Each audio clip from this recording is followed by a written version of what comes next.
What's up gamers, David Plays X89 here, and today we're doing a video on the AIM PS5 controller with BlackyoshiX sticks. We're going to review this thing, and this is my controller. So let's start now.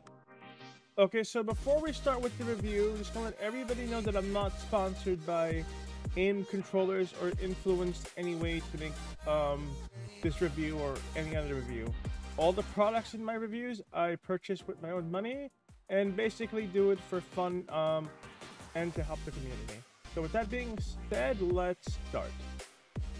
So this is what I purchased from AIM's controllers.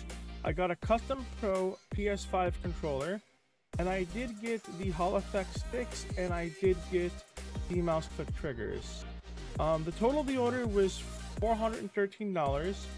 I did use a creator's code, which is code CAPLOX, and I got knocked off $206.50. And that was during the month of April, where they had a massive promotion on their controllers. So I don't know what the discount would be now if you use a creator's code like code CAPLOX. But that's what I ordered. It is right here, and that is my AIM controller. Okay, so we're gonna test for stick drift with Gamepad Tester. We're gonna try the left stick, and we're at 8.8, and the right stick, we are at 8.2 era. So that is me testing for stick drift with Gamepad Tester. Okay, so now we're going to talk about what I like about the controller and all its performance benefits that it has. So my favorite part of the controller is the mouse click trigger, and they feel great. So I'm going to put the mic so you can hear the clickiness. This is what the mouse click trigger sounds like. So it has a mechanism on the back where if you want to play like a racing game or a standard game, it'll have regular trigger pull. Not mouse click, so then use that. And we're back to mouse click triggers. I'm going to show you what mouse click triggers sound like on the Envision Pro. They don't have mouse click triggers, but they have limited trigger pull. So these feel better, these sound better, and these are the fastest. So for industry standards in a Pro controller, AIM has the best triggers by far. But I did have an issue with my first controller where the right controller gave out and it completely broke, so I have to send it in for that. So for performance-wise, it's a 10. For durability, it is terrible. So now let's go on the paddles in the back. So if you play a lot of Call of Duty, not Call of Duties. So if you play a lot of Call of Duty, you use your paddles to slide cancel, jump, bunny hop, whatever. You gotta keep your thumbs on the stick and take them off. So these paddles placement are amazing. Way better than any other controller. Problem is the plastic's cheap. So if these do break, they're like, I believe around 15 bucks at the AIM store. They're super easy to replace if they do break, but I would recommend for AIM to redesign this and to have a metal version or something a bit stronger. Because in the long run, these are a bit flimsy, and I don't use the top ones. I just use right for slide and left for jump. So that's one thing with the pedals. I mean, for BlackyoshiX sticks, I do not see them as a game changer. It makes movement and aiming feel a bit smoother, but I really don't think it's a major advantage against regular sticks. I was told that they do get drift.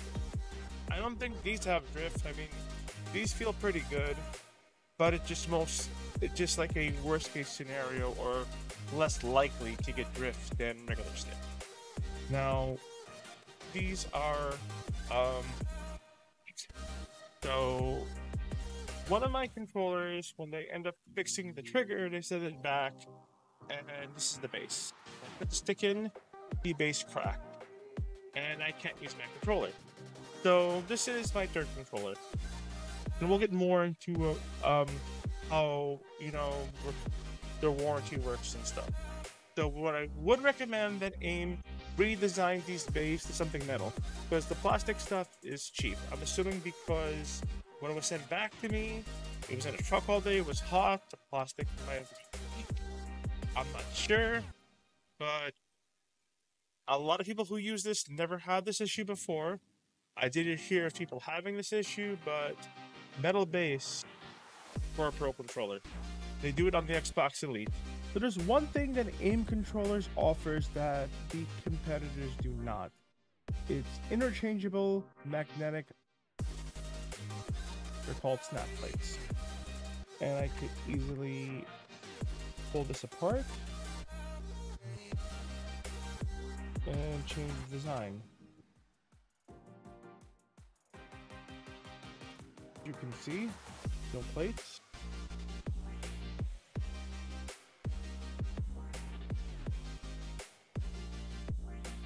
And now I have a white controller. Pretty cool, right?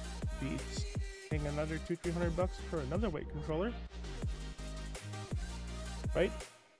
I mean, Scuff does have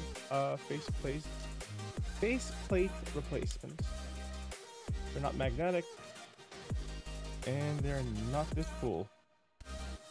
So I'm gonna go black and have a white touchpad right there. And if your your controller gets scratched up or damaged, just buy one from the AIM store, replace it, buy a bunch of them, mix and match, and you save a ton of money that way. I mean, for some, that might be just enough to justify a purchase of an AIM controller. There you have it, magnetic snap plates. So glad you guys made it this far in the video. And now we're going to talk about warranty. And most or all Pro controller companies have terrible warranty. Now, AIM does offer a lifetime limited warranty that mostly should cover, I guess, parts and mods. To find out the exact details, you can go over to the AIM controller website. And I do suggest if you're going to purchase any Pro controller that you go over their warranty and see what's covered, what isn't covered before you make a purchase. Don't want to mislead anyone. Just be very educated on your investment. Now we're going to talk about customer service. And I did mention earlier in the video that I had to send the controller back a few times because there was, issues with components. And what I like about AIM's customer service team is that they're extremely active on Twitter. They're very responsive and very helpful, and it's amazing to deal with a actual person instead of sending emails back and forth and getting automated responses. You're dealing with very good people. And also Brendan does an amazing job being active on Twitter and answering people's questions and just being amazing. So their social media team is outstanding, and I have to give them props there. So good job on that, AIMS. Or AIM controllers, not AIMS. So now we're going to go with our final thoughts for the AIM controller for the PS5/PC. Now, I do think it's an amazing controller. I do think it performs incredibly. But I do think that the Hall effect sticks are not necessary at the moment. They don't feel like a massive upgrade. And the durability of the controller is an issue in the long run. Now, I know a lot of people who use these controllers and have zero issues with components breaking. And I usually find the lemons when it comes to any type of controller. That's just me. And I have pretty strong hands, so I can break controllers easily. Which I have a whole drawer full. Yeah. So durability is not very good. It does need a redesign, and I mentioned some things that could help AIM and their team out on making the controller more durable. Now performance, I do think the performance is insane. I do like the accuracy of the sticks. I do like the hair triggers. the mouse click triggers, and that's the selling point. The whole point of the controller is clicking this fast and perfect paddle placements. If you're playing Warzone, those two features could be the difference of winning a gunfight and losing a gunfight. That's why this controller does work $200 to $250. I would not recommend $400 or higher on an aim controller. And this is all the options. This is basically the top model. What is important is I believe that all of them come with the pair click triggers. I don't think you have to add it on. I could be wrong. And the paddles are amazing. So at the $250 range, this controller is awesome. And I give it an overall 9 out of 10. So thank you guys for watching. We are always active on Twitter. On David Plays X89. So please follow us, sub to our YouTube. And I appreciate you guys for watching the whole video. And if you notice, we got a green screen, we got a new microphone, and I know I haven't made videos for a while, but now we can do videos a lot better. We've upgraded a lot, and there'll be more coming soon. So we are now going to be more active on YouTube, as well as Twitter, and peace out.